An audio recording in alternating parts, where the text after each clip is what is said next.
welcome back to another episode of Minority Reportz podcast and digital series. I am your host, Mona Shaikh, you guys. Very excited. It's a weekend eve, almost. This week has been exhausting for me. I don't know how it's been for you guys, but it's just been today it's been a long day. Tomorrow is another very long day for me. So I am very ready for the weekend. But right now, I have a very special guest. He is, I would say he's like my oldest comedian friend I've known ever since I've moved to Los Angeles. And we've just worked together so many times. And I'm very excited to have him on. And he is actually, let me give you a fabulous intro for him because he deserves it. He is the only Indian Jewish comedian in the world. He's been featured in, my goodness, so many publications, India Times. He has an amazing, amazing festival that he runs that is really like a groundbreaking festival called Desi Comedy Festival. And Desi stands for slang for South Asian. So here is my very talented friend, Samson Koletkar. How are you? Good, Mona. How are you? I'm good. I wanted to give you a good intro, especially what you've done with Desi Comedy Festival. I think is just so amazing. Oh, thank you. I wish we could do it again, right? When the pandemic is over. Man, how have you been holding up during the pandemic? With like us being stand-up comics, not being able to perform, how have you been holding up? And you're married with 2 kids. How is that going? I don't know. The pandemic has not been fun, right? I was telling in the early days, I used to tell people how it cut off both my social interactions. Like my day job, I used to get to interact with people. That got cut off. And then I used to run the comedy club in Oakland every Thursday, Friday, Saturday. And that got cut off too. So it's like double jeopardy for me. No social life at all, stuck at home. So that's not a double fun. Whammy. That's a double whammy. Samson, that's so interesting. I mean, because, you have your day life and then you have your comedy life. You're right. I mean, that is a lot of withdrawal. That's a lot of like, my God, I've like lost all these connections, Are you like, I mean, I have so many married friends with kids and they're like, I'm gonna blow my brains out. How are you? I'm okay. The kids are fine. The kids are okay. Yeah. I have fun with them. So that's not been the problem. That's my only human interaction left. Yeah, that's right. Thankfully, enjoyable one. But I know some people don't deal with, I mean, I have my moments with my kids too where they drive me nuts. But generally speaking, they're fine. Yeah. I think it's hereditary. They gave it for me. Oh, okay. You're taking credit for it. That's fair, Samson. I met your wife. She's a sweet, sweet woman. She's great. I do adore her. I'm going to dive into this with you. So it's interesting that you are one of my oldest, comedian friends that I've known for a long time. I know. I've been there in your life when you had some really significant changes happening. Oh, absolutely. In fact, I was thinking about this. How did we meet first? Like, where was the first show we did together? I'm pretty sure it must have been some show we did together, and I can't remember. It's been that long, right? And so I can't remember either. I don't exactly even right. It's one of those things where the memory is so foggy and cloudy because we've done so many shows together, and we go back such a long way that I don't remember that moment in time. Like, that's where we met. I have no recollection where it was. Me neither. I don't. You're absolutely right. I'm just like, did we meet at the Desi Comedy? I'm like, Desi Comedy Fest. Nah, you did the pre-Desi Comedy Fest show that led to the Desi Comedy Fest, remember? That's right. So, I'm one of the original 5. Exactly. And then you were also, my younger one's born March 2014. And the show we did was August 2014. So we obviously did things before that because you stayed at my place in that March. Your mom was here with you.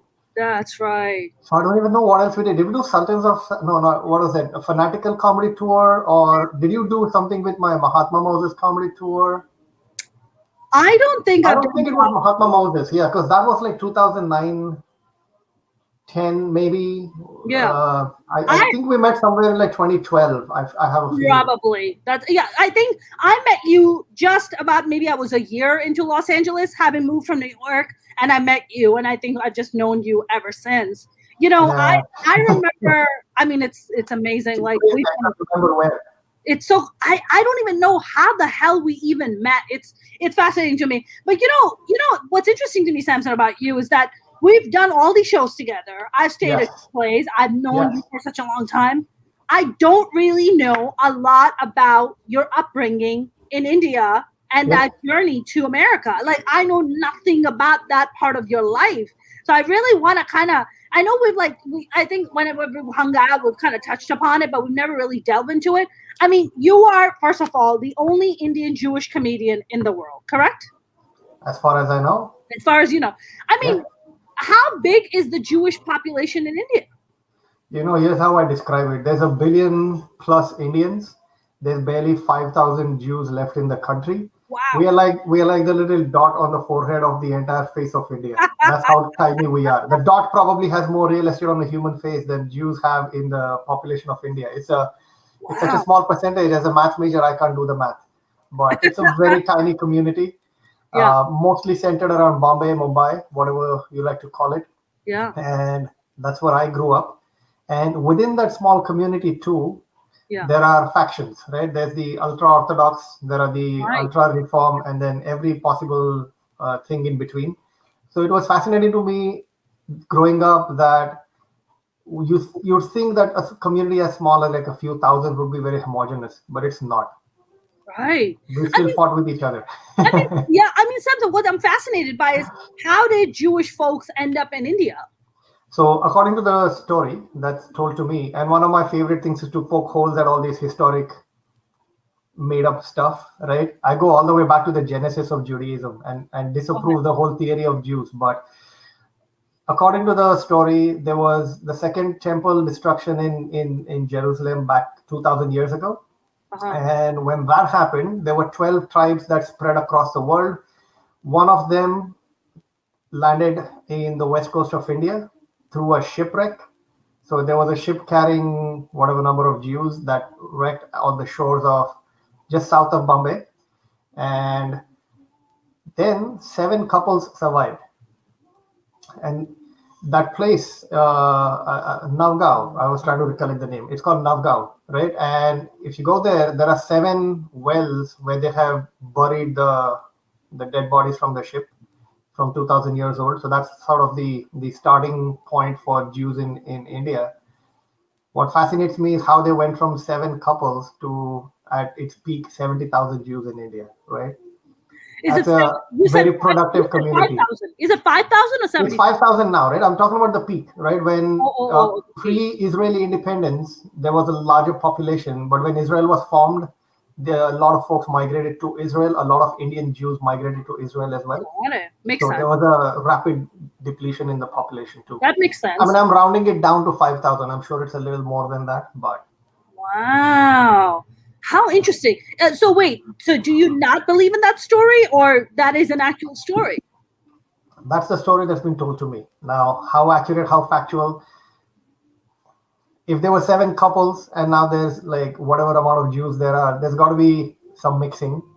Right? Yeah. So this whole theory of lineage by mother and your mother has to be Jewish. That means there were 7 women who basically created the whole community. I'm like, look, if you practice Judaism, if you believe in it, good for you. If you don't, big deal, right? So this is another fascinating thing for me. And this happens in every culture and every in religion and country too, right? Who's a good Jew, who's a bad Jew, who's a real Jew, who's not a real Jew. And everybody has their own definitions. If you're ultra-Orthodox, you have your own restrictive definitions. And you know what I mean? So yeah, I am very loosey-goosey. Religion is my favorite joke. I mean, you know, I think I actually envy my Jewish friends, because in Judaism, there's no concept of hell or heaven, or hell and heaven, correct? No, we call it the synagogue and the school. Which is hell, which is heaven? Do tell. Sorry, those are both hell. The synagogue and home, maybe. I don't know.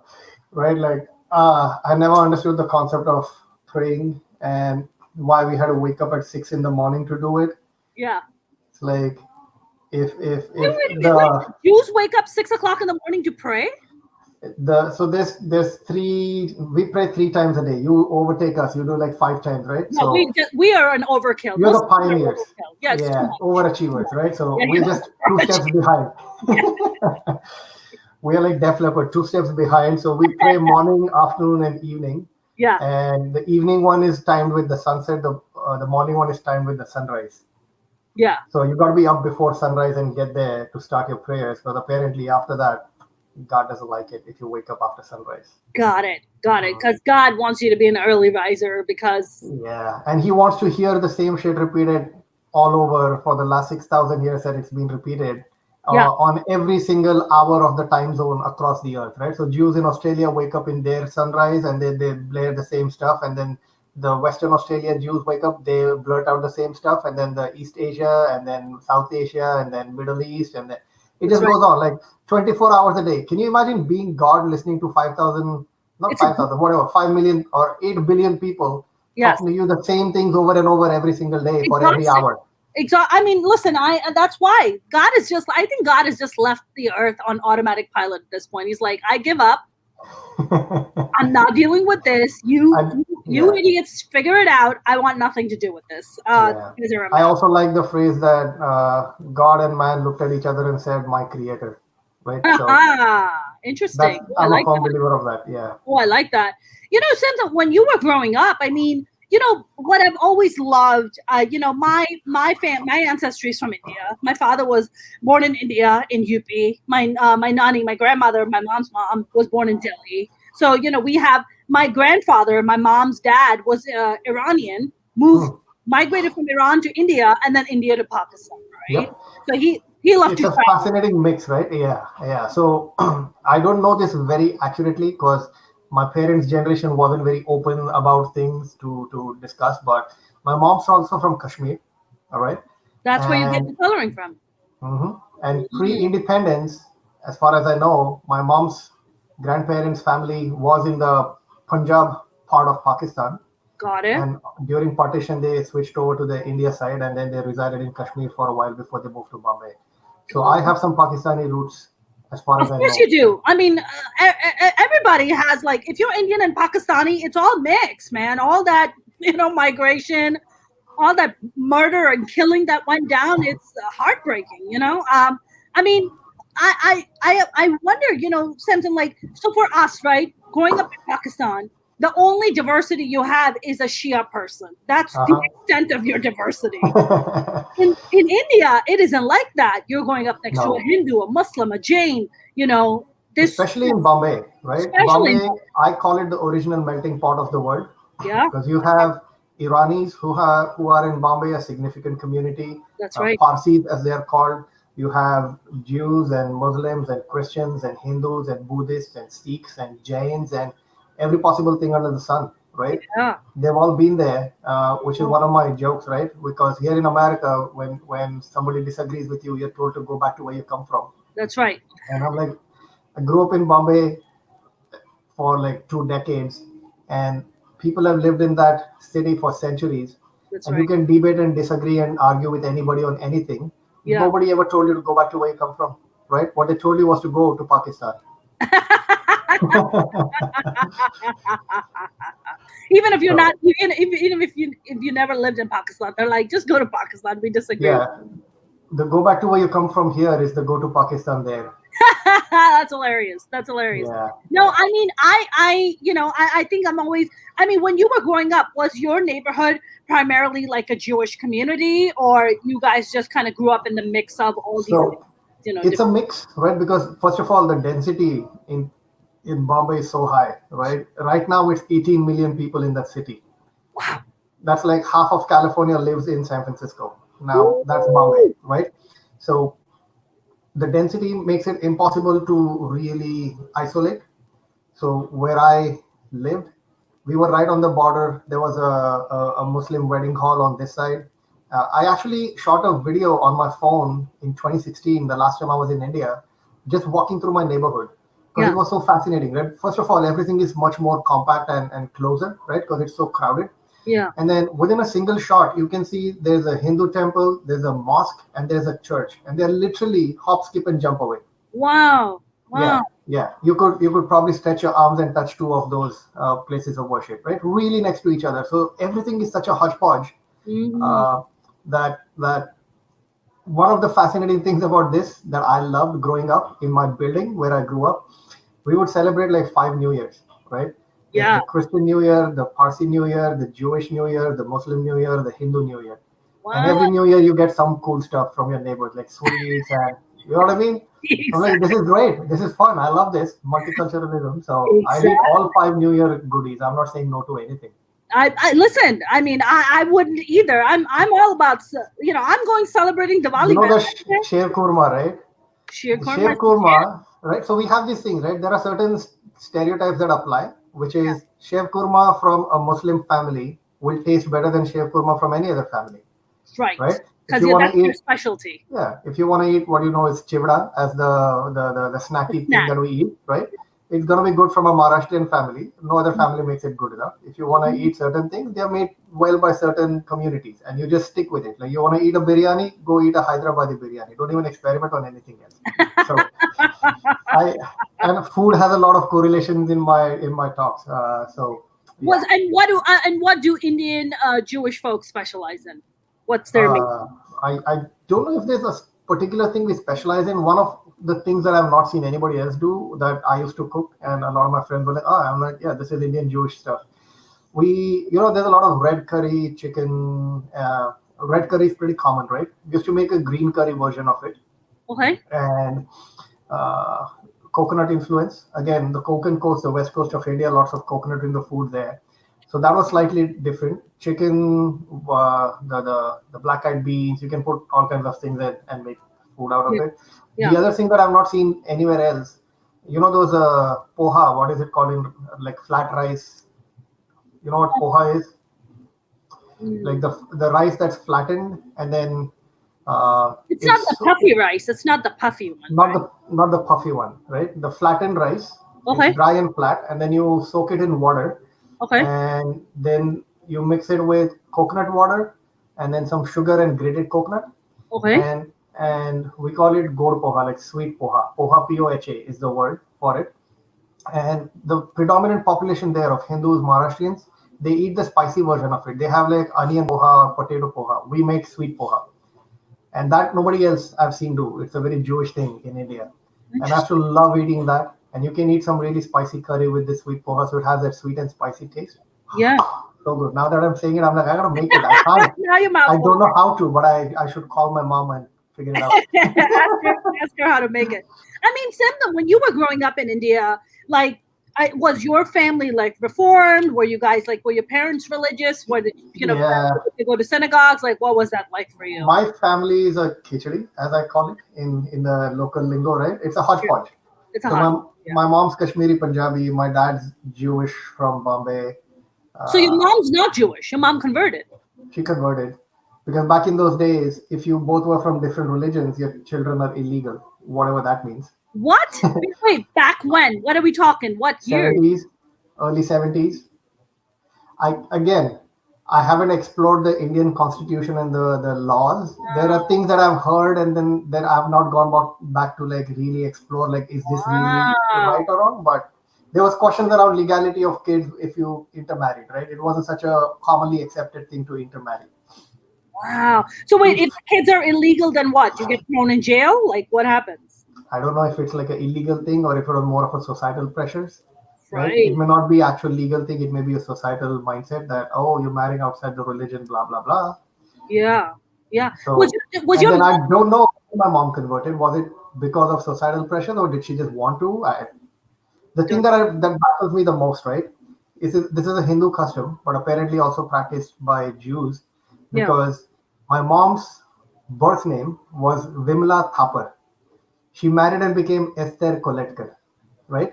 And that bothers me. It's like, dude, your whole identity is wiped clean, Yeah. right? Yeah. I don't get that. The second problem with that whole tradition is I can't find any of my old crushes on Facebook. It's like, what's their name now? They're married. What's their name? I don't know how to find them. I just know them by their original name. That's true. That's true. There's no way to track them down because they all took their husband. You know, Samson, it's interesting. What's her name? Jesus, the comedian. I'm forgetting. She has this really great joke, and she just makes that exact same point that you're making, which is you're like, it bothers me that my mom's identity was wiped clean, and it's just like, okay, well, either she's gonna take her dad's name or she's gonna take her husband's name. Either way, it's a man's name that's being taken. You know where I broke the trend, all right? Yeah. So I always call my sister the stepping stone, all right? Because She's older than me, 5 years older than me, and she would push the boundary, and then I would get to push it farther, right? Got it. So when my sister got married, uh, she had two marriages. The first one, she married a Muslim boy, and also had that same nonsense happen where her name was changed, Oh, right? oh. And this was like post college haste of getting married. Whatever. It didn't last long. Under a year, they And separated. sorry, and how were your parents about that? I mean, Jewish and Muslims getting married in, I mean, what is that like? Exactly, right? So I don't think. Again, it was so short-lived. That's right. I was in my college years, busy with my own shenanigans. So Sure, sure. I was like, whatever is happening, and so they split up very quickly. I think within a year, and then she married another Hindu guy, and she took his last name, but she kept her first name. And I was like, yeah, good sis. It's a good step ahead. Like you kept your first name, Yeah, you changed your last name, fair enough. When I got married, we got married here in America, right. and Your wife's Hindu. Your wife's yeah, Hindu. my wife Hindu, right? And I was like, there's no need to change names. You keep your name, and I keep my name, and it's like person A married person B. How hard is that for people to understand? It's like, oh wait, you guys have separate last names. How are you married? Like, what? You know what I mean? Right, And right. then the step that we went further ahead from them. So she kept not just her first name and last name, but when we had our first child, Uh-huh. I insisted that my child's middle name should not be my name, which is the tradition. My Yeah. child's middle name should be my wife's last name, right? Jesus, Samson. You're Because no, think of it, right? Like she's a byproduct of both of us, right? yeah. So there's like a half and half identity. So like, Yes. all right, she gets my last name and she gets your middle name and she gets her first name, which is unique to her, not overlapping with any of us. And I don't see the issue there. It's perfectly fine. I Yeah. understand like amongst Mexicans, Latinos, they take like five names. They have all the possible names in their name. Sure. You do whatever you like. So I was like, okay, I'm gonna break some traditions here. And her parents, I remember when I did that, they couldn't like in their heads figure out Too why. progressive. It's too progressive, Samson. It's too progressive. You're too much of a feminist, man. You're too much. That's amazing. I mean, Samson, it's interesting that you're making all these points. I always feel that in order for a society to move forward and have progress in the way that you're expressing it, it's the allies, it's the men, it's the people who are sitting in a position of power, such like yourself, in a way that are the ones who are saying, no. We need to change some things here. This, you know what? She's carrying the baby. It's my genetics and her genetics. She also gets to keep her her family name. Yeah, right. Yeah. The child has identity from two families, and it continues. 100%. I'm 100,000,000% on board with you. Samson, Let's start a petition changing the rules. I mean, Samson, I've always I think I loved and I've admired about you is your family's just such a mix of just lovely people. Besides you having two absolutely beautiful daughters, you have your second baby that you have. She's adopted and she is from a Muslim Afghani family, which is Afghani, yes. I mean, I know the Afghani part. I don't know the Muslim part, but I'll assume majority of Afghanis are Muslim. So, because the way the adoption happened, right, it was a safe surrender, which basically means the woman came into the hospital, delivered the baby, and then she left, surrendered the baby to the state, and she left. No questions asked, no charges pressed in a blue state. In some other state, she would have gotten arrested, but she decided it was better for the baby to be given away because she couldn't raise it. And then we were contacted by the agency, the state agency, because we were in queue looking to adopt. And we brought her home. And it's like the only thing they told us was that her mom was Afghan, and they didn't give us any more information. I think there was pretty much that's all that we know, right? And it's also to keep the mother's identity protected because they don't want her identity to be revealed either. So we were like, fine. The only difference for us was because they had no medical history records and everything. They're like, hey, we may have to do some extra tests. I'm like, yeah, do it. Right. Draw 2 bottles of blood instead of 1. It's okay. And she's only 2-3 days old at the time. So we met her at 2 days old. She was born the day before, and by the time the initial groundwork happens from the hospital contacting the social services agency to them getting some paperwork in place before they start going through the list of potential adoptees, reaching us took them about a day. So Yeah. we got, this was like a middle of work day. It was a Wednesday or a Thursday at work. And I was about to walk into a pretty big client meeting Yeah. and got a call from an unknown number. So I didn't pick it up. Immediately, a minute later, I got a call from my wife like, hey, it's the agency. Pick it up right now. Because if you don't, we miss our chance. I'm like, what are you talking about? So I pick it up. And then they ask us like, look, here's the situation. It's 2 p.m. right now. You need to confirm now. Like if we keep the phone, we're gonna go to the next person in queue. So you decide on the phone now. And if you do want it, and we said yes, then like you gotta be here in an hour to sign the paperwork. If not, we are moving on to the next one. So I come to my CEO's office. I'm like, dude, I gotta go. There's a baby at the hospital that we had to go sign papers for. And he was like, yeah, go run, right? So I bolt and I'm like 40 minutes away from the hospital. So my wife is closer. She gets there before I do, and then we do all the paperwork. Yeah. Funny part was we were like, oh yeah, we got the baby. Let's take her home. And the hospital was like, slow down. Do you have a car? Do you have baby food? Do you have diapers? Do you have any of this stuff? Right. Look at the basics that we don't even think about. So That's they had right. to keep her for one more night, and then the third day we could bring her home. Right. Right. Because you have to go for. I think what I Yeah. absolutely love about that story, that adoption story about your daughter, Samson, And is you were there, I was there. staying at my home that day. You I remember we brought the baby home, and your mom and you were there. It was like, I, wow. I was there. You know what I remember, Samson, is that I was there because there was a taping going on in I believe it was Oakland. I had to go to for a gig that I got booked on, and then I asked you. I was like, Samson, is it okay if I come and crash with you with my mom? And you were like, yeah. You were always very kind, and you opened your home to us. And I remember coming and staying with you guys. And I remember it was like I was there for like 3-4 days, and the second day you were like, we got the baby. And I was like, what are you talking about? You're like, yeah. You're like, we were on the waiting list. And we were like, oh my God, you guys are going to get Yeah, because I remember we had not spoken about this at all, right? But we had been preparing for this for about a year because there's a whole licensing process and home evaluation. There's a lot of stuff that goes into being approved before you can adopt a baby. And once you get the certification and the license, it still takes time to match. Yeah. So people at my work knew about it. A lot of my other friends knew about it because I've been talking about like, hey, we've gone through all this. We're gonna do it. So it didn't come as a surprise to my CEO when I told him this has to happen now, and he's like, yeah, go do what you need to do. But I remember you and your mom were like, what? Where did this happen? How did this happen? Where did that come from? And I was like, wait, and no, because I remember, I so specifically remember you walking down the stairs and being like, you guys are lucky for us. And I was like, what are you talking about?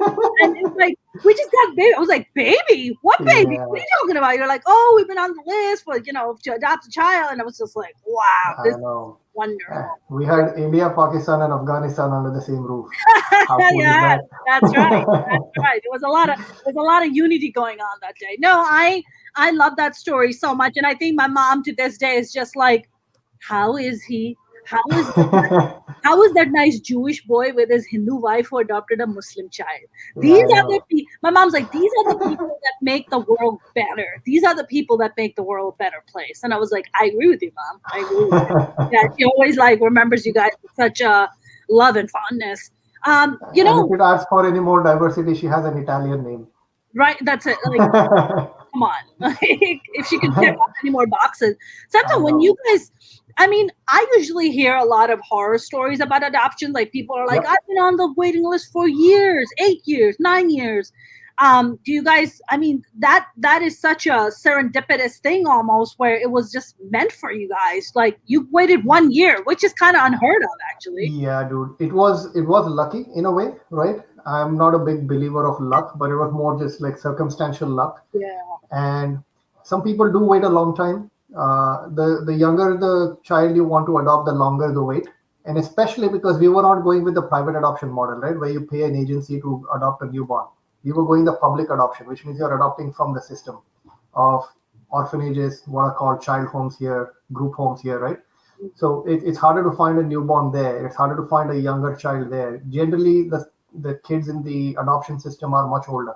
Yeah. So we by the way, when we decided to not do the private adoption, we were thinking about India, of course, right, as our first option. Like, can we adopt a kid from India? The legal process is too long. So if we adopt a newborn, by the time all the paperwork gets done and the child's here, they'll probably be in high school.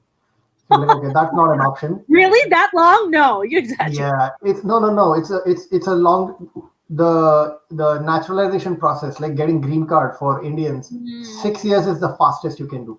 Wow. It's the slowest green card process for any country origin in America, right? Really? Yes. Lots of other countries you'll get it faster. Pakistan is an American ally. India is not. India aligned with Russia back in the Cold War days, right? So that's probably the reason for the delay. Interesting. And at one point, one of my friends suggested, Not why after don't you think September about 11th, though, Samson.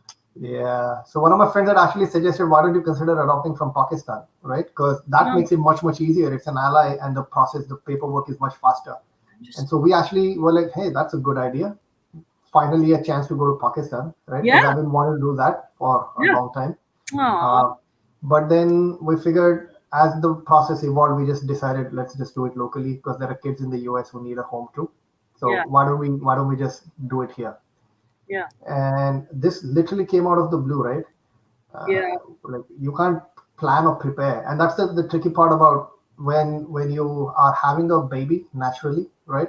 You're mentally prepared because you can see the belly's growing in 9 months. You start counting down. You start preparing.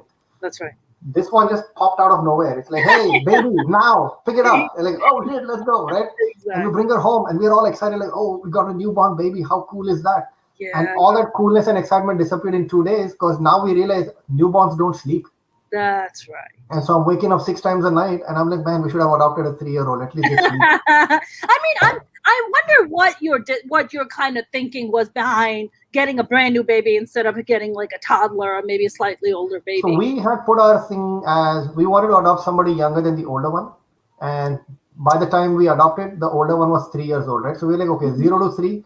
And the very logical reason that my wife and I decided was because we know how to raise a kid from 0 to 3, we can handle a 0 to 3. If we suddenly get a 6-year-old, we've never dealt with a 6-year-old, right? So it may be harder for us.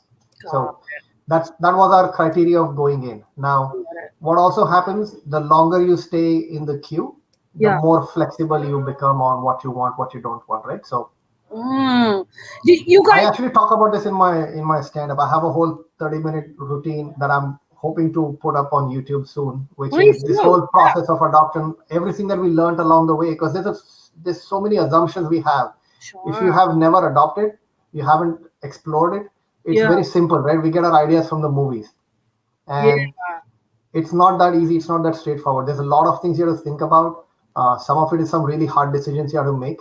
And it really makes you introspect a lot. It really brings out your own childhood to you because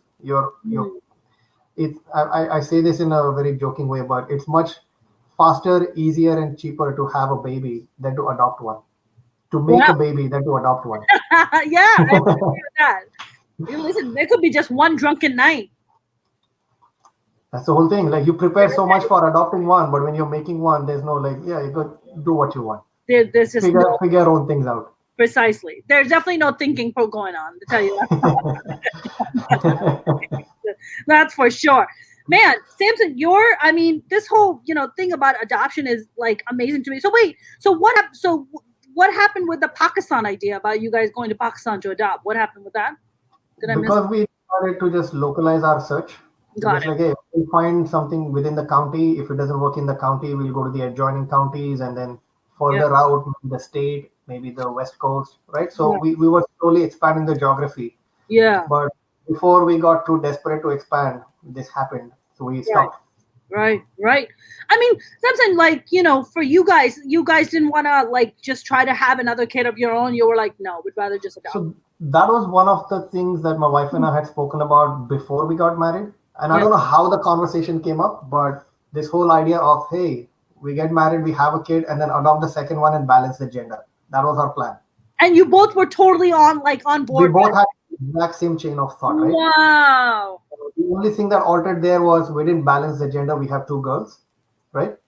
So you wanted a boy and a girl? No, our initial thought was if we have a girl, we'll adopt a boy. If we have a boy, we'll adopt a girl. Okay. And then along the way, the thought process changed to if you were going to have a second child, you can't control the gender of the child. Why be selective when you're adopting? So we'll take what comes. And that's the process I'm talking about, right? Because we also went in with this narrow ideas of A, B, C, D. Here are the criteria, Yeah. but it opens up a lot because there are much harder criteria to think about. We think about like age, gender, and race, right? Yeah. Yeah. Stereotypically thinking, I should be thinking I want a Indian baby, brand new and zero defects, right? That's where our search ends. Yeah. But it's a lot more than that. Yeah. And so as we went through the process of the whole licensing process, a lot of things changed and evolved. Yeah, yeah. You know something? I'm a big adoption person, so I don't have any plans on having my own children. I But I don't. have an offer for you. Oh, do you? I have two well-fed brown kids up for adoption. I'd be more than happy. Well, I'm already their auntie, so I'd be more than happy to babysit them anytime. You know. I'm not talking about babysitting. I'm talking You're about just like adopting. Yeah. you're like take I them want you to suffer 24/7. just to prepare myself. Is that the prep that I'm supposed to do, Samson, or is that a permanent offer? What is So that? that's the other complaint I have, right? Because I remember when we were planning a first kid, a lot of my friends who with kids, they would always offer us a weekend with their kid. They're like, "Oh wait, you're planning to have a kid? Come spend a weekend with my kid," because that prepares you, right? Sure. And I'm like, dude, the 2 years that we were planning to get married, nobody offered me a weekend with their wife. How about preparing me for that too, right? I think it's an unjust world. That's a good one, Samson. That's a good Thank one. you. Listen, some guys might even take you up on that offer, but that's a different kind of relationship. That's a very different. That's a new thing that's happening out there. That's a new thing, man. I mean, was that a thing for you guys? I mean, I know that you guys, at least that's my understanding, that I think you guys were telling me that you're gonna raise your second daughter, you're gonna raise her like, and I guess eventually tell her, or have maybe already told Oh, her. she knows already. Yeah, That was another thing, right? Like I don't get this. Again, it's a movie influence more than anything. yeah, Because a lot of my friends would ask us those questions like, hey, are you gonna tell her? What if she wants to go look for her birth parents? I'm like, yeah. you've been watching too many movies, dude. Like it doesn't always work that way, right? Hmm. And thanks to stand up, I know so many folks who have been adopted, who have adopted. There's so many adoption stories that I've heard from my comedian friends, Sure. and you realize it's like one in a, I don't know what even the ratio is, 1 in 1,000, 1 in 10,000, one in Yeah. a million who goes looking for their ancestors. But most, Really, Samson. I don't know what the percentage is, but it's not every second kid is gonna go look for their birth parents. That's just not how it is. Wow. Wow. That's the thing. There it is. Well, there you go. You busted a myth for me. I always And think for all we know, my kid might be that 1 in 1,000. But listen, we don't but know. if that's it, if that's what they want to do, then so be it, right? Like I firmly believe in like not hiding things, Mhm. right? Where they are not relevant. Yeah. Maybe a timing thing, but we didn't like as soon as she could talk, we were like, hey, you know you're adopted, right? Like it wasn't that way, right? But anytime anything came up, we were like, yeah, this is how it is. And because Yeah. when the kid's growing up, she's looking at like, how come you have a big tummy when she was little, but I was not, there's no pictures of me in your tummy. Mm. They think about things, right? So they're gonna ask you questions, And and so observant. So they are very observant, right? And so my dad used to say this: to once you lie, you have to follow it up with 1,000 lies, right, to cover up for that lie. It's so much easier to speak the truth. And I'm like, well, this is what it is. And most of us are afraid how we're gonna explain it to them, and you don't have to, right? mm, You just have to be honest about how you understand it, and they try to understand what you understand out of it. Like, yeah. do I have a perfectly valid, justifiable explanation to a question? Why did my birth mom not want me? And the answer is, we don't know. Mm-hmm. And she gets it that we don't know, right? And then we told her that because we never met your birth mom, we never had a chance to talk. We don't know. Right. Right. And so, if it How really old? gets, How old was she? I mean, much like she's 7 now. I don't remember exactly, but Mhm. that's the other part, right? Like along the way, and you don't know when those questions are popping up; they just pop up randomly. So Right. it's Right. not like, hey, let's sit down and have a talk. It's Right, like, right, right. Because they're just asking, exploring, and being like, "Oh, I have that." exactly. They have a reflective moment, they think about it, and they go somewhere else. They ask you the most random question after that. So That's right.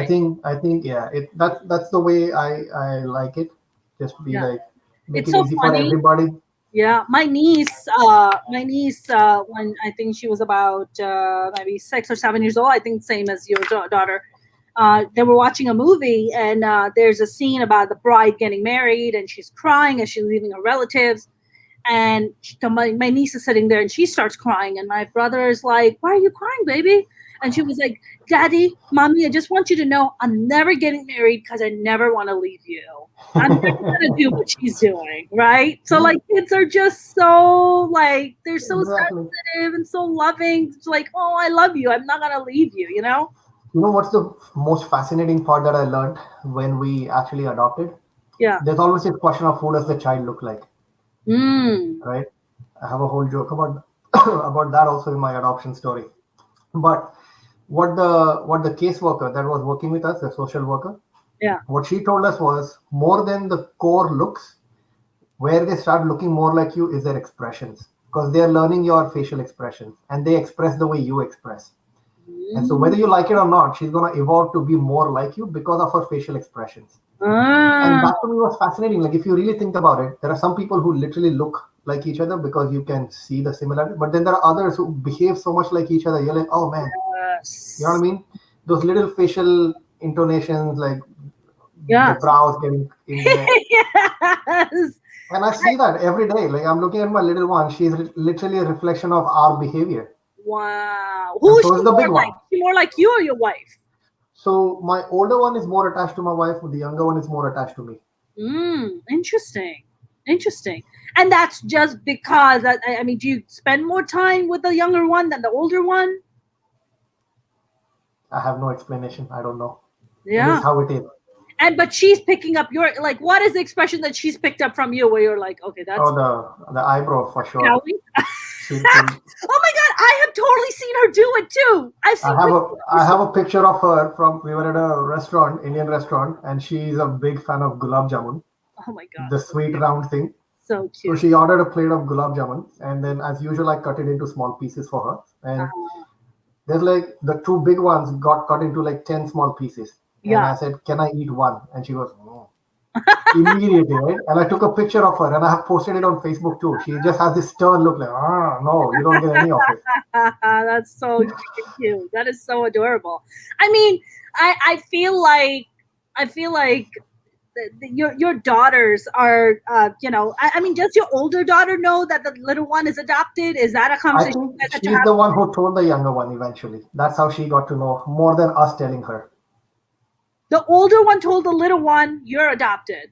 Yeah, Was that in a matter of when they were fighting over a doll? You're absolutely. adopted. It's like, no, you're. Absolutely, right? So it's that's the Wow. other fascinating thing that I've learned, right? This Yeah. whole this whole noble feeling of having adopted a child lasts for like 48 hours.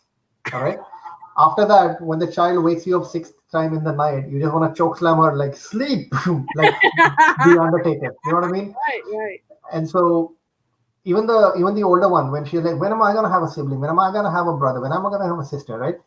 And so when the younger one came home, she was all excited. Day two, she's feeding her bottled milk and everything. And then within a few days, she realizes, uh-oh, this is encroaching my territory, Yeah, that's right? Now right. my attention is gone. Now she's getting attention. So the jealousy kicks in. It's Mhm. just like if you have siblings, you know how it is in your own childhood. We're seeing the same thing happen with our kids. My Yes. older child is exactly like my older sister. My younger child is probably a lot more like me. I don't see that similarity, but I do see the older one being like the older one, right? Very manipulative, very mean. That's fucked up. That's really fucked up, Samson. It is the truth. I think you're just talking shit about the older siblings, man. They deserve it. I can tell you're an older sibling. I have 4 older brothers, Samson. Hmm. 4 older brothers. I'm the youngest and the only girl. And Maybe it's a brother sister thing. Maybe older brothers are better than older sisters. Who knows? no, I have an older sister.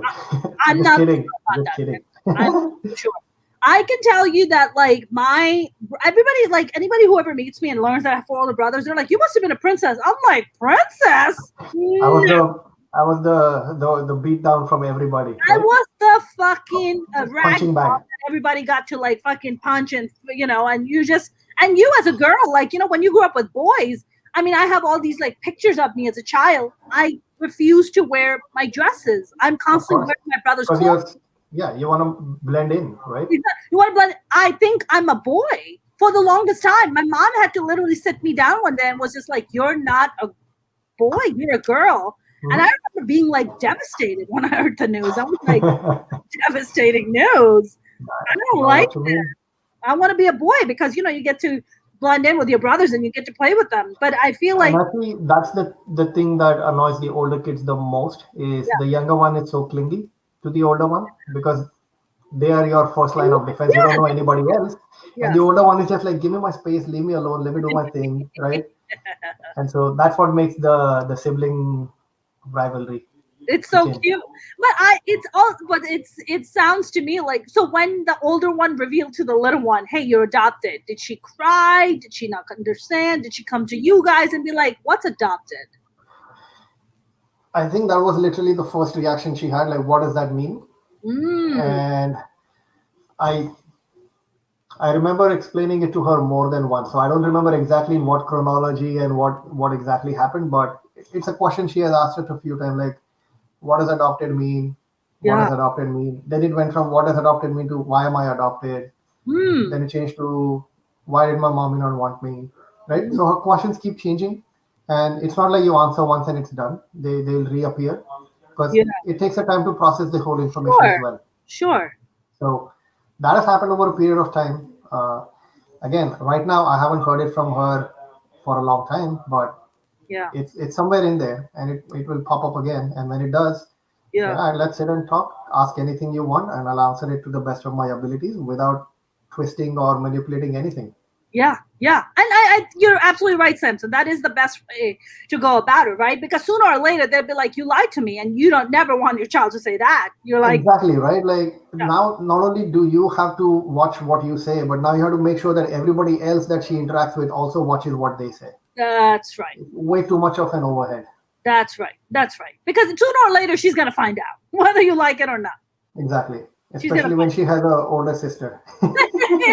They're fighting over a dog. She's like, "You adopted." It's funny because my brothers will fight with me, and I would fight with them over their cars because I would like want to play with their cars. My brother would be like, "You're adopted," and I go back to my mom like, "What?" What adopted? My mom is like, "Look in the mirror. You're a copy of me. No, you're not adopted." Jesus. Dude, that's another thing I've seen. Like, my sister looks so like my mom, and my sister's daughter looks so much like them. It's like you can tell they're a family. And my older They're one like has Russian also, dolls, like coming out of yeah, each other. Like, dude, really, it is Russian doll mechanism. I'll someday I'll show you the pictures, right? The three of them next to each other. It's that's so amazing, cute. That's adorable. Is your sister? Are you now? I know your parents are still in Mumbai, right? right? And is your sister in Mumbai too? Yep.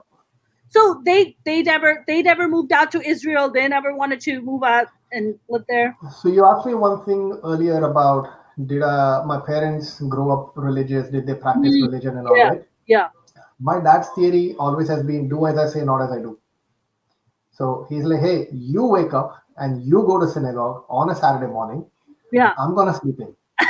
That's messed You up. be the good boy. You go learn about the religion. You go do all the prayers. You go figure out things. I'm gonna sit at home. You go do this. And that was the other part that annoyed me. It's like, why are you waking me up at 6 in the morning when you Yeah. refuse to do it yourself? Like, why should I do it and you don't get to do it? Right. Shouldn't you be leading by example? Yeah. So that is the thing that never made sense to me. My mom was like, but my dad's also he's not very religious, but Uh, he has symbolism, right? So he has a lot of like he'll wear a Muslim cap, he'll wear a Punjabi kada, he'll have a hmm. cross on his magnet on his closet and all kinds of things, right? So there's a lot of mix symbolism everywhere. Right. And then my mom sort of similar, right? She like celebrate everything, and it's Right. okay. And I sort of grew up that way, like let's celebrate everything. Yeah. But then I don't know how Muslim festivals go, but I learned very quickly. Growing up in India, Hindu festivals, obviously you know a lot about Hinduism, Sure. and Jewish festivals Yeah. basically come down to, hey, they came to kill us, we killed them instead, let's eat. That's it. So if you really think about it, almost every festival is celebrating a genocide. The survivor is celebrating killing the other side with like good food and wine. And Oh, Samson, you're going to be so popular among the religious people. You know. Somewhere that bothered me too. All right. Yeah. And this actually, if you want to go slightly deeper, you know the Jewish festival of Purim. Yom Kippur? Purim, Purim. Purim, right? Purim. Yeah. One of the two happy festivals in the Jewish calendar, because every other Jewish holiday you regret your existence. By the way, one of my newest jokes. Do you know why Jewish men make the best husbands? Why? Because of Yom Kippur. Every year, ever since our childhood, we are told to apologize for no reason. Hilarious. That's awesome. Yeah. Is that what you do? Like Yom Kippur, are you supposed to go to the synagogue and ask for forgiveness? Is that it? It's the Day of Atonement. So you ask for forgiveness for anything you might have done wrong all through the year. Oh boy. How much more married can you be? Man, Right? you are prepared to get married. Like you Yes. are so prepared. Exactly. And so Purim, the story goes Queen Esther and her brother and the prime minister wanted to wipe out all the Jews, but her brother and she cracked the whatever and saved the Jews, right? Got it. And so there are 14 chapters to the story, and we read that Megillah, as it's called, every year in the synagogue. It's read in Hebrew.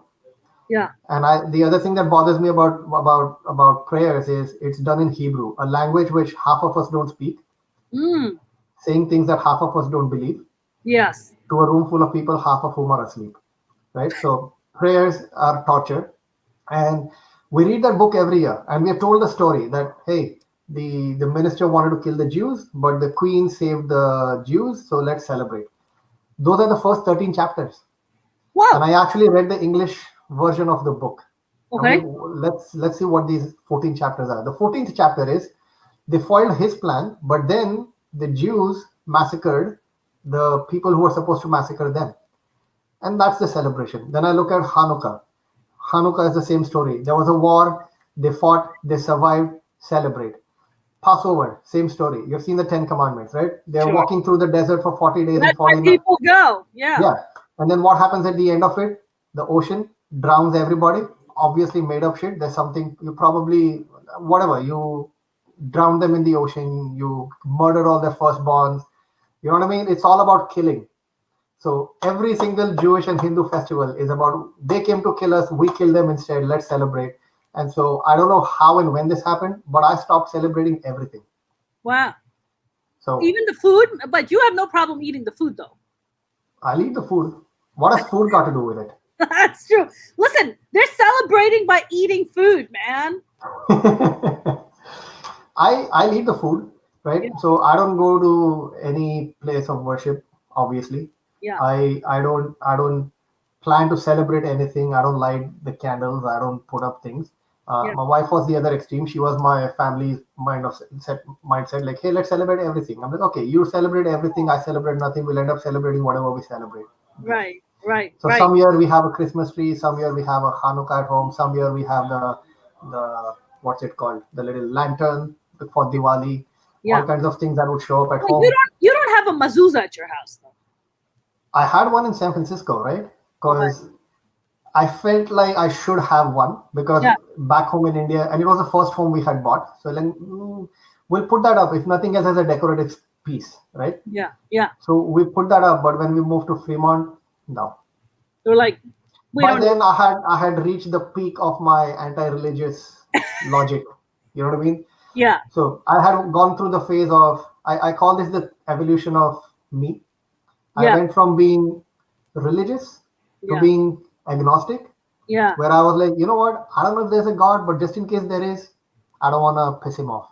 Okay, fair. To then being an atheist, being like, dude, like grow up, take a side, right? You're like, none of if that. you're an agnostic, I'm basically telling you like grow a pair and pick a side. Like, why are you just leaning in the middle? Like, maybe there's a God, maybe there isn't. Maybe there's another. That's dude, it's not that hard. I mean, Samson, your wife is Hindu, you're Jewish. I mean, as a comedian, like, did you start comedy in India or did you start comedy in America? No, there was no stand-up in India when I was growing up, right? Most of it was all mimicking famous actors and making voices based on various accents of India. Mm-hmm. And I'm not a good voice modulator. Yeah. So for me, stand-up happened in America Mm-hmm. much later in my life. I started when I was 30, Okay. and sort of accidentally, it was more like, hey, this looks like fun, let me try it. And then I jumped in and I could not stop. And you were married already by this time, right? I was not. You were not married. Okay. Okay. Okay. So before I got into stand-up, I used to partake in a Bollywood dance group. I think Yeah. I've told you that part, you remember, right? Yeah. That's where you met your wife. Yeah. That's where we met, correct. And Yeah. so 2006 was the year of transition where my stand-up took off and my Bollywood disappeared. And the beginning of 2006, I was still teaching Bollywood classes. Mm-hmm. By the end of 2006, I had quit dancing completely. I was only doing stand-up like 5, 6 nights a week. How do you get into teaching Bollywood dancing in where is Which it? San Francisco? in the San Francisco Bay Area. So I didn't teach in the city. Uh, Before I moved to San Francisco, I used to live in the South Bay, right? The Sunnyvale, Santa Clara, Mountain View area. And our dance group was based out of the South Bay. And we used to conduct classes there. And the classes happened because it's a bigger revenue stream than the live shows. Mm-hmm. As an artist, you should know that, right? So we used to do live shows, but not frequently enough. And the founder of the group, she wanted to do this full time. So classes was the way to generate more income. Yeah. And so we started doing the classes. And wasn't the most fun thing for me, but I understood why it was done, so I would do it. Yeah. Yeah. And in 2006, I had moved to San Francisco, and Sunday mornings at what time did my class start at? 8 a.m., 10 a.m., I forget. 10 Jeez, a.m. on a 10 Sunday? a.m. On a Sunday at 10 a.m. So I had to leave from San Francisco at 8 to get to South San Jose, which is not San Jose, like South San Jose. Like it's way down there. It used to take me like an hour and a half to get there. Jeez. So I did that for about a quarter or two, and then I think a quarter. Then I switched from the San Jose location to the Fremont location because it cut my commute into half on a Sunday morning. And then I was like, dude, I'm not a morning person. Forget about this. I'd rather do stand up at night. I don't blame you. I mean, how did you even discover stand up? Like, did you have other like Indian or South Desi or So South Asian three, Indians that three, were like, three oh, big moments. Yeah, three big moments, right? That impacted me getting into stand up. Number one was when I came here. I was working in tech, and one of my tech friends took me to watch a show of this comedian Don Macmillan, the okay, PowerPoint comic. okay, And he does all his comedy in PowerPoints. It's all about, hey, he comes from a corporate world. He's a former sales guy from a technology background, and he's like death by PowerPoint. That was his whole spiel. It was hilarious, right? And we had seen it at the San Jose Improv, and I loved it. And I'm like, this is great, but not for me, right? yeah, Because I'd only seen white guys do comedy, yeah, and maybe some black guy has done it, right? And I didn't know there were any Asian, Latino, or Indian people doing stand up at the time. My world was too small. yeah. Then in 2005, that Russell Peters clip went viral. Mm. And back then, you didn't have all the YouTubes and things, so people would actually share files. Yes, yes. And that file landed in my inbox. And I watched that, and that was the first time I'm like, oh, there's an Indian dude doing stand up. Maybe I should think about this, right? Mm-hmm. But I didn't know how to start, where to start, what to do. So I was sort of like, this is a good idea, but I don't know how. And then one of my friends at the dance group found this thing called San Francisco Comedy College. And she's Okay, like, hey, why don't you try this? And I'm like, what? There's a college for stand up? And that's it's amazing. more like the name is San Francisco Comedy College, but it's more like you do workshops there, right? You pay by the month and then you workshop with them every week. Okay, And so I was like, okay, this is a good way to get started since I don't know how to start. Go to a place which teaches you how to start. yeah, So that's how I got started. In 2005, I did a couple of months in 2005, I did, a couple of months with them. And then they have these grad shows, right, where you actually get to perform on stage. uh-huh. So my first grad show was at San Jose Improv. My Wow, second grad show was at Rooster City Feathers. wow. And Which after is a a couple, club in? Is it in Fremont, Tea Rooster, or is it in San Jose? Sunnyvale, Sunnyvale. It's in closer to San Jose, yeah, Okay, yeah, right. And then after a couple of months, I sort of was still stuck in that Bollywood mode in yeah, 2005. So I didn't pursue for a while. yeah, But then in January of 2006, so first thing, we would shut down at the end of the year, the dance club, because all the Indians are in India. There's yeah, nobody to teach. yeah. So we had a downtime. Sorry, so the dancing thing was a side hustle because you were already working in tech, right? Yeah. Dancing was more like fun thing, a hobby thing, and it turned into a little more than that. And then meet the ladies through that. Yeah. And so Jan 2006 was the downtime. We had no classes, no shows, nothing.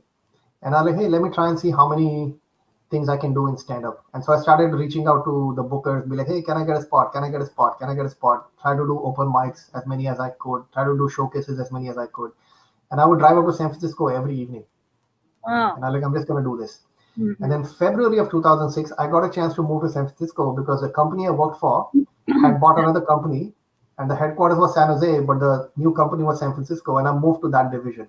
Mm. So I lived in the city, I worked in the city, and then stand-up took off, right? I had a motorcycle. I could run from like one room to another. I could do like 3-4 shows a night. That's right. So yeah, that was my peak period. I think it was like 2007, 8, 9. Yeah. But I was doing 3 shows a night, 6 nights a week, and then fell sick. I mean, that sounds like it kind of sounds It like was a doing lot. comedy in New York City. You know, New York City is the same way. I mean, honestly, Samson, like the last time I was in New York, I went in 2019. I got flown out twice to do shows, different kind of shows. In one night, I did 5 shows one Yeah. night. See, the thing though is if you're doing shows which are because of density in closer proximity, it's not so bad, right? I would do a show in like Sunnyvale and San Francisco and then Pleasanton in one night. And that is ridiculous. That's So right. Because that's you're what made me sick. commute. It's a lot of driving. In Yeah. fact, the craziest story I have about what I've done in a single night. I had an 8 p.m. spot in Sunnyvale at Roosted Feathers. Okay. And at 8 p.m., there was another show, or 9 p.m., I think. It was kicking off in Sacramento. Jeez. So I did the opening spot here. The host knew that I had to make it to Sacramento. So he did very short up front, just like the intro. I went up, I did my spot, got out. I had my 1000cc sport bike back then. Jeez. And I made it to Sacramento. Usually takes 2 hours. I made it in 19 minutes. And as I'm driving in there, right, Hassan Minhaj was hosting that show that night. Wow. And he's on stage and he can't leave until I get there because all the comics are done. So he's just like stalling. And then I get there and the other comic, the producer, he's at the door and he's like, dude, like you are up now. I'm like, okay. I turn the key off. I leave the bike there. I give him my helmet. As I'm walking up the stairs, I'm taking my jacket and my pants off, like the riding gear. And I walk straight up on stage and I'm like, somebody get me some water. And the show starts. Like literally, like rock star kind of a life, right? That I felt back then. This was like my second year in comedy. And I'm like, whoa, this is awesome, right? I'm just riding a motorcycle, walking up club, just throwing my shit out. Hey, here I am. Here's the show. This is some Bollywood hero stuff right there, man. But that was ridiculous. Like driving from Sunnyvale to Sacramento at dark in 90 minutes is insane. I would never do it again in my life, right? I never did, obviously. But isn't it amazing though, Samson? Like when you look back, I mean, I have those moments when I look back sometimes and I'm like, fuck. What was I thinking, right? Like, what the hell was I thinking? That was the craziest story that I'll never forget. It's like, how do you do a 8 p.m. spot in Sunnyvale and 10 p.m. spot in Sacramento? You can't, nobody will even plan to do it. And I actually was like, I'll pull this off. That's crazy. And I was the only guy who was common on the 2 shows, right? This was a tour. So like over here, we had a bunch of Indian comics. Over there, we had a bunch of Indian comics. And I was the only one doing both shows. Wow. So this show, the one you went to in Sacramento that Hassan Minhaj was hosting, but Hassan has started comedy at the same time as you, or was he doing comedy a little longer than you? I think he started before me, but not long before me. Okay. But he definitely started before me. Because when I was getting up there, I would see him around. Got it. But it's one of those things, right? When you're starting out, you don't know much. So we might have started close to each other. And I honestly, Samson, like I think when you started, and even Hassan and even myself, it's like when you see fellow South Asian, you're like, oh my God, thank God. Yeah. There's an immediate bonding, right? It's like, oh, I'm not alone. Yes, I'm not alone. Oh my God, somebody Exactly. like he's also doing. Oh my God, thank God. In fact, there were 3 comics that I knew, Indian comics, right? And Hassan was one of them. I shouldn't call him Hassan. It's Hassan Minhaj. Yeah. Tapan Trivedi, who was the producer of that tour. He did this thing called Pundits with Punchlines. Okay. Right? So Hassan, Tapan, and me used to do a lot of those shows. And then there was other cast of rotating comics. And this is how it had happened. There was another tour called, what is it? Indian, Paul Varghese, Raj Sharma, Dan Nainan, Gurus of Comedy, something like that. They had a tour, and they did like a whole bunch of shows across the US. And they had a show in San Francisco, and I missed it because I was doing a show somewhere else. And then on Sunday night, they had a show up in Sacramento, and I went up to Sacramento to watch them. I'm like, man, this is an Indian comedy tour. I gotta go watch them, right? Yeah. And that's where I met Tapan, and he's like, wait, you came up from San Francisco to watch the show? I'm like, yeah. And are you a comic? Like, yeah. I'm like, okay. And the next thing I know, I'm on his shows again. Wow. And so, and there was another comic by the name of Nitin Kant. Okay. So he stopped doing comedy years ago, but those were the first Indian comics that I knew of, right? And then you were probably the first or second Pakistani comic I knew of. Yeah. And meaning Shazia, and then you met me. I think I got introduced to Shazia before you, because Shazia was doing a show at Punchline, and I was booked to open for her. I mean, Shaz is a pioneer, right? She's one of the early ones, right? She broke through so many, And which, funny enough, the first time I did a show with her, I had no idea who she was. I'm like, I'm getting a spot at the Punchline. I have to host. Yeah, I'll do that. For who? All right, there's a British Pakistani Muslim comic coming in. And that was literally my opening joke at the show. Not the opening joke, like my introduction for her.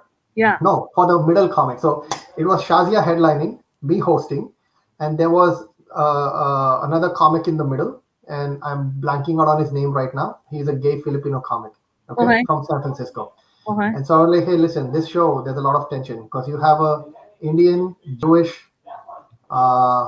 man from America.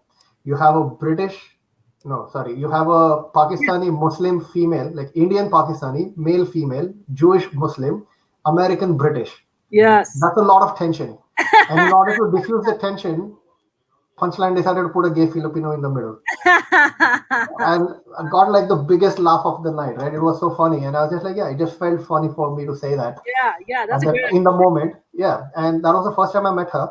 Yeah. And obviously it was another like, hey, South Asian, yay, nice to meet you. Right? So immediately we stayed in touch.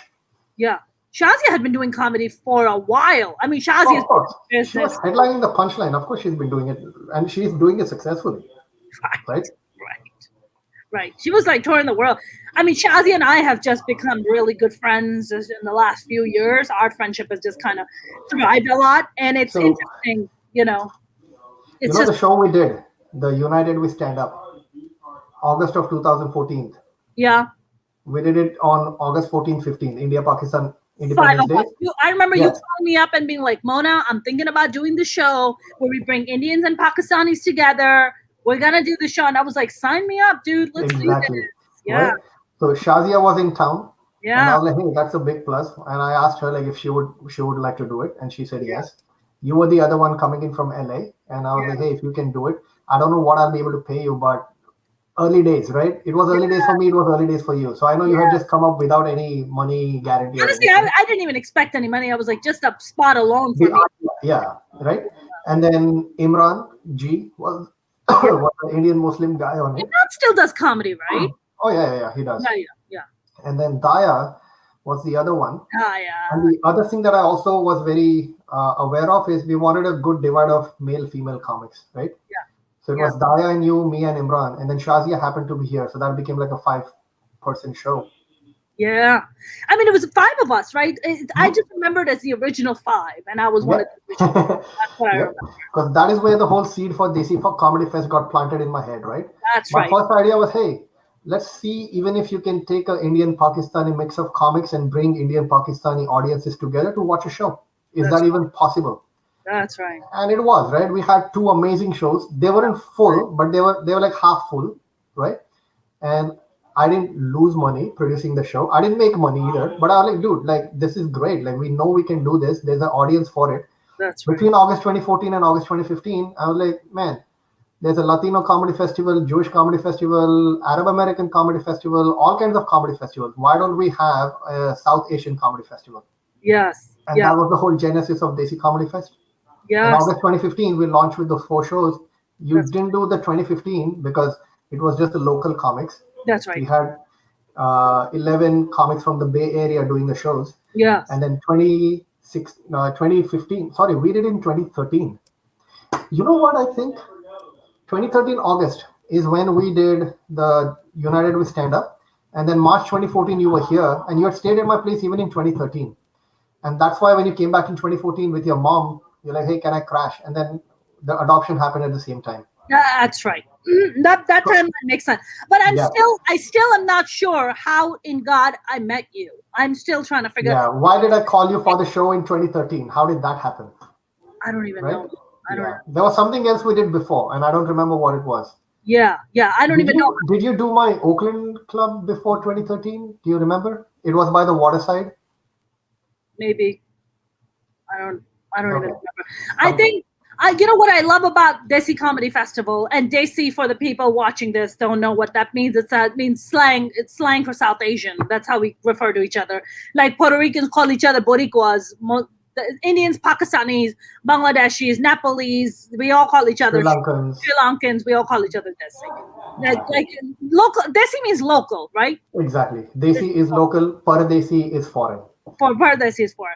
I mean, I think what I love about the Desi Comedy Festival, besides the fact that I've been on it a gajillion times, and you do such a good. You did the Portland Seattle edition too. I remember. That was awesome. Hey, Portland Seattle was a great addition. We stayed in the house in Seattle. Was so much fun. Road trip. Accident because you were speeding and weren't paying attention, and then I screamed, and then there was the brakes were being hit. I remember that. I was like, yo, we could have all just somehow ended up in the hospital, but somehow okay, this is the problem with me. When I drive, I'm a fast driver, and I'm really learning to curtail that. But when I'm a passenger, I'm like on the eyes on the road. And I think we were all just chatting and having a good time. And I was like, yo, we're going to die today. It was like 6 comics in the car, and it was getting rowdy. It was getting very rowdy. Yeah. And I remember the scream. I remember it very, very well. Because there were multiple voices and went, ah! And I was like, what? Right? And we were driving from Portland to Seattle. It was a white Prius. I remember that. I don't know why I remember a white Prius or a white car. Oh, white wagon maybe. Like I think you had rented one. We had rented like a big SUV or a minivan because we were 6 comics driving, right? Yes. Yeah. It was Abhay, Richard, me, you, Priyanka. Yeah. Oh no, there was 5. It was a regular car. And Meg wasn't there. Meg and Dirty was there. But did Meg do both shows? Meg just did Seattle, I believe. That's what I think, right? She and Mohana did Portland. Mohana did Portland. Neeraj Srinivasan did Portland. And in Seattle, we had Meg. Yeah. And that was it. But you know what? This is the cool thing, right, Samson? So Mohana is Arab, isn't he? Is he Persian or Arab? Libyan. Libyan. Okay, so he's Arab. He's African more than anything. That's not Arab, yeah. See, we had this discussion one time, right? Which is when he said, I'm from Libya, like, oh, so you're from North Africa. And he goes, man, you didn't call me an Arab. I'm like, yeah, isn't that like the Arabian land is different and then where you're from is not Arab? And he goes, yeah, but in America, you're an Arab. Yeah, you're an Arab, exactly, because he has the name Muhammad, right? Yes. And I think what I love about the Desi Comedy Festival and the way I've seen it, kind of metamorphosized over the years, is the fact that you're very inclusive, right? You bring in Persian comedians, you bring in Libyan comedians, you bring in, I think have you ever had like Latino comedians or Black comics? Yes. There you go. We've also had a white comic. Well, we gotta have the token white guy. We had one. He was Irish, like from Ireland, Irish. Wow. And he had the set of the night that night because nobody expected a white dude to walk up with an Irish accent on stage, and they were all like, "We are at the South Asian Comedy Festival. What is this white Irish dude doing there?" And he murdered that night. He was so good. Good for him. And we have had a Black comic. We have had a Puerto Rican comic. We mixed it up completely, right? Yeah. And there were 2 reasons for it, right? One is funny is funny. Mm-hmm. Right? It doesn't matter what color skin, what gender, what height, you know what I mean? Like if some comic is funny, they're funny. And I wanted to put a show which is like, oh man, Samson is producing a show, we're gonna have an awesome time. That's the reputation I had built up. Right. I want to put the best comics that I like on this. And it was not just all the comics I like. Obviously there were some comics I had no idea, but they're like, hey, you should be on this, right? Right. And then the other part was, you do realize after 3 years of doing it, right? Because we did the first show, the original 5. Then we did the first 2 years of Desi Fest.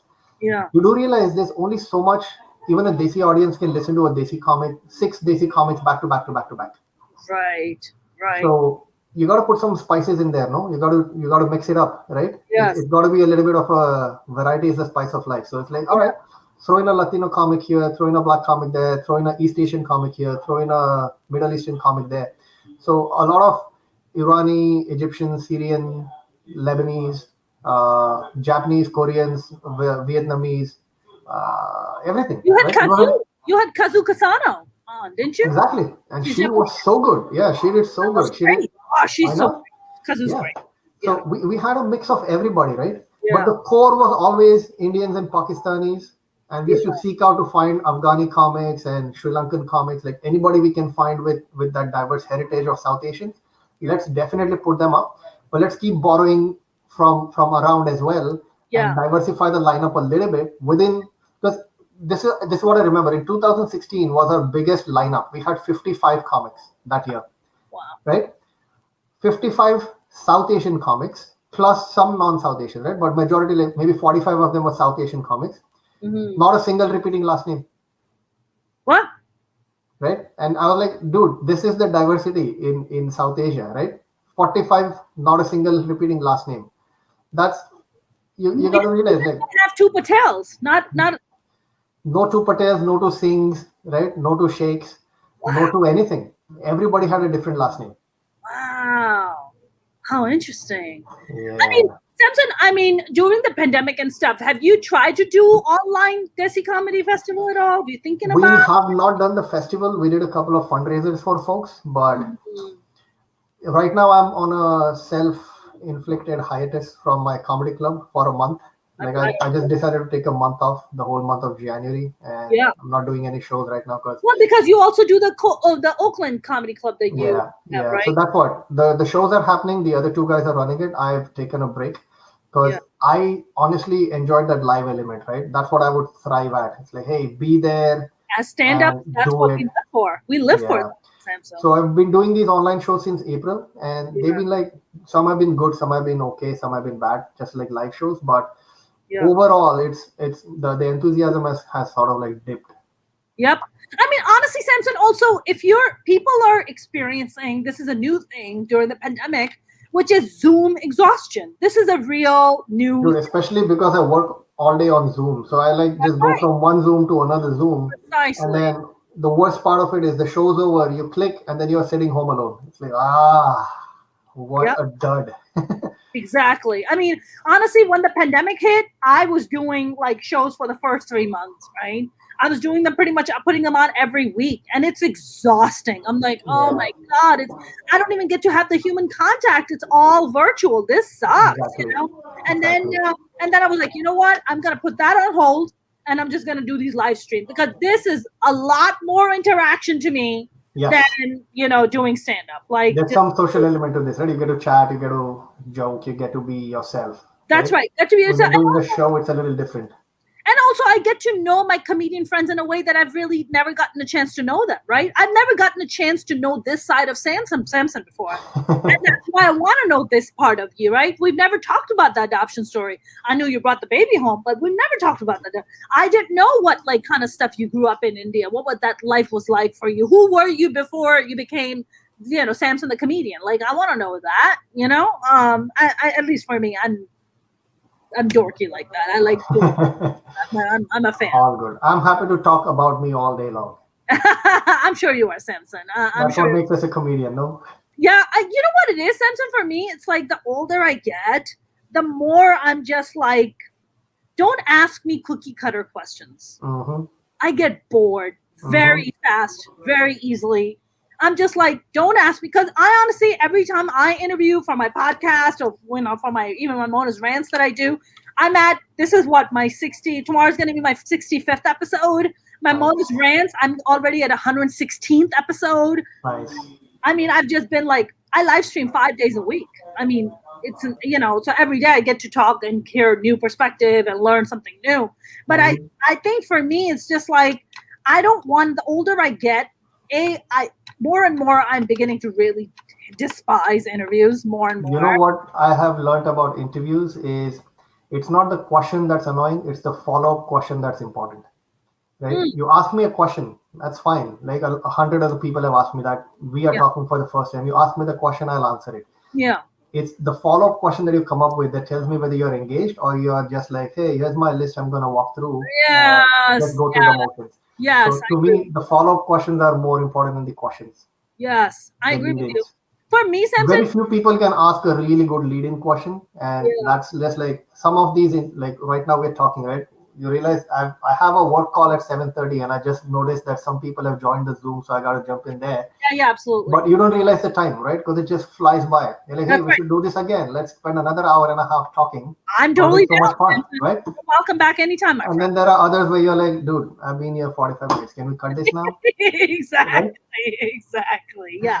You don't want that. Well, I'm not gonna keep you too long, but I'm gonna bring you back again.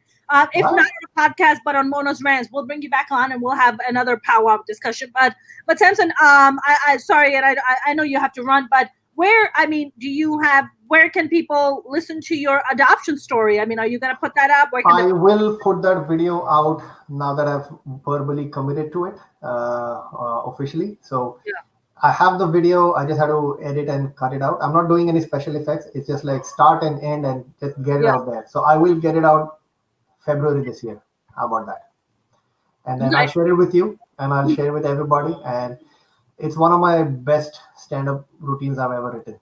Right? Awesome. It started with like one joke, like a one-liner, and it Yeah. became a 25-minute segment.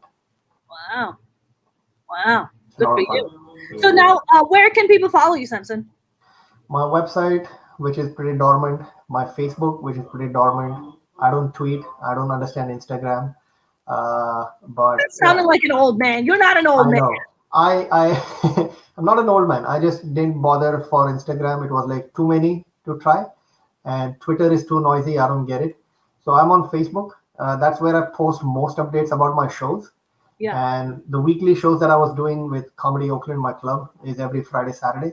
Yeah. I should be back on the rotation there soon. Alright. On hiatus right now, but hopefully soon I'll be back again.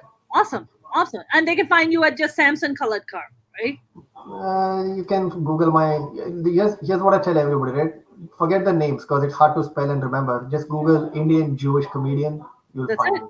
You'll Indian find my YouTube channel. You'll find my website. You'll find my Facebook, and I'm happy to connect everywhere.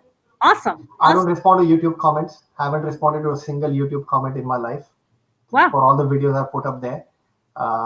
So email. Just so you know, as an inside information, YouTube rewards you when you respond to those comments. Just so you know. Every social media thing does now. Like they want you to waste your time staying engaged on their channel. So it's like, hey, you respond, you get higher points. Precisely. All right, my friend. Lovely chatting with you. We'll bring you back on again. I'm going to let you go because you have a call. Sounds good. Thanks, Mona. Right. Good Thanks, talking Samson. to you too. Same here. Take care. Bye. Bye. That was the lovely Samson Koletkar. I know you guys enjoyed that conversation because I definitely did. And I learned so much about Indian Jewish culture. Who knew? Like, isn't that's why everybody needs to travel? People need to get a passport, travel the world, man. You will learn some incredible stuff about incredible things. And I'm very fortunate that I have friends like Samson Koletkar who can sit with me virtually and just tell me what it's like to be Jewish in India and, how Jews even came to India, how that whole population even came into existence. I love that. Gino asked me a question. Gina said, Mona, has your speaking voice ever started getting weak from too much use? On his question, sometimes it depends, Gino, how many Zoom calls I've had. Sometimes I have Zoom calls from 9 a.m. till 5 p.m. and then I got to do a hour and a half, 2 hour, the session. So sometimes my voice begins to crack, or sometimes you also kind of maybe hear me kind of running out of breath a little bit because I'm like, oh my God, my throat is exhausted. So yeah, sometimes that happens. And thank you for asking that question. And thank you for your observation on that. Karen said, this is a really interesting show. Thank you very much, Karen. I hope you enjoyed that. James said, Mona, don't forget to tell us about your next gig. I will, James. I actually have some really great news. So I was supposed to headline a show next Thursday, but it got pushed to March 4th because, drum rolls, is there any drum rolls? I'll do the drum rolls. I cannot reveal the name of the show, but let's just say I have landed my first major television network gig that I'm very, very excited about that I cannot tell you. And it shoots soon. And when it comes out, I would be more than happy to share it with you guys and tell you when my next gig is. So until that shoot takes place, all gigs are kind of put on hold. And then after that, it's gonna resume, and I'm gonna go back to doing my. So I'm very excited. This week has been a very big week for me thus far. That's why I'm pretty exhausted. But I feel very blessed. I feel very honored.